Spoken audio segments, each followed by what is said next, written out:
To my beloved father, James, titled, You and Me.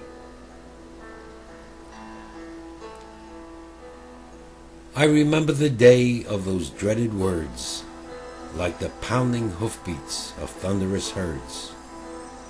How cutting and cold upon my ears the reality I knew would come with the years.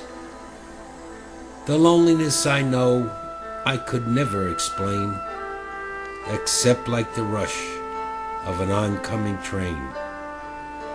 Like a robot I hurried to get on a plane.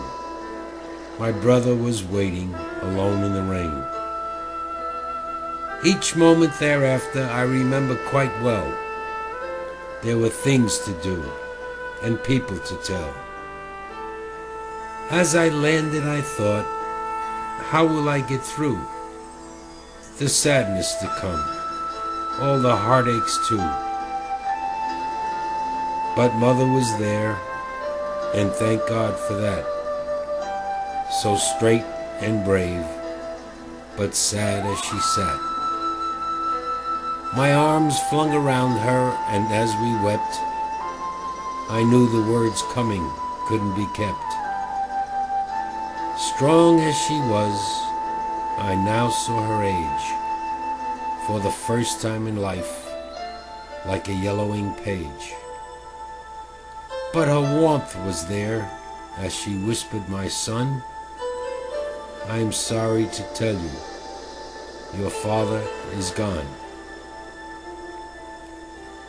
Together we wept, and somehow it ended. There were still things to do and things to be tended. But then reality came back the very next day. My family and I had many things to say. We had to function and get through the night, and that for us all was a terrible fight. And oh, how I prayed I could be all alone, to be with my father, for he was gone. We got through the ritual which was for the living, and even in death my father still giving. The world finally gave me some time with my dad. The last 15 minutes was all that I had.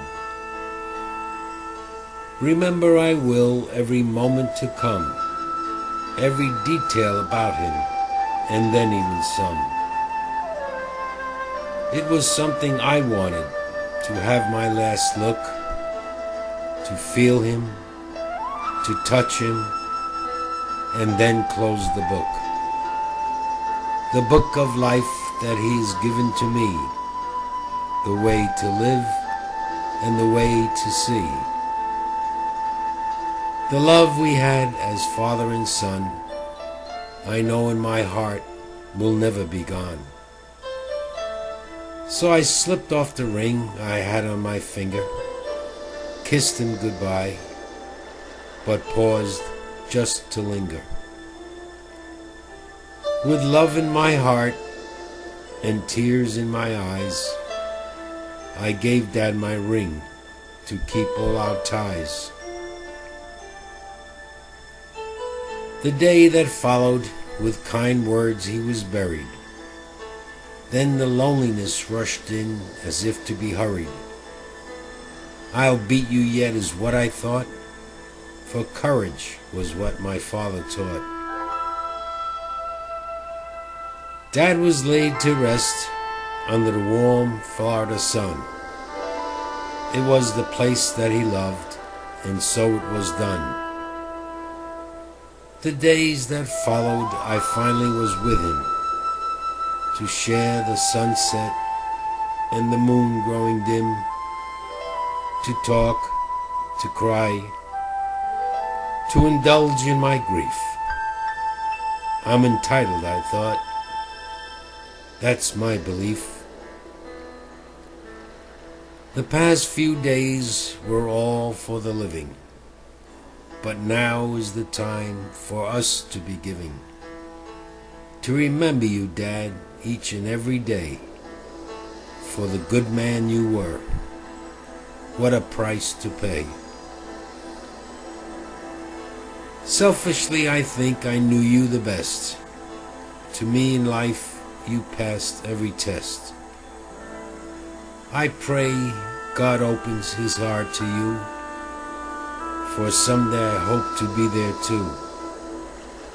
To feel your arms around me all over again, like a child protected from sorrow and pain.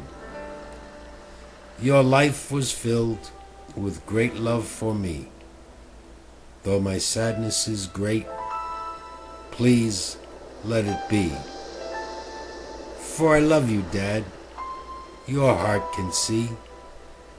We'll be together, you and me. Written by your loving son, Charles Lamanno, on the 16th of March, 1977, at 1 a.m.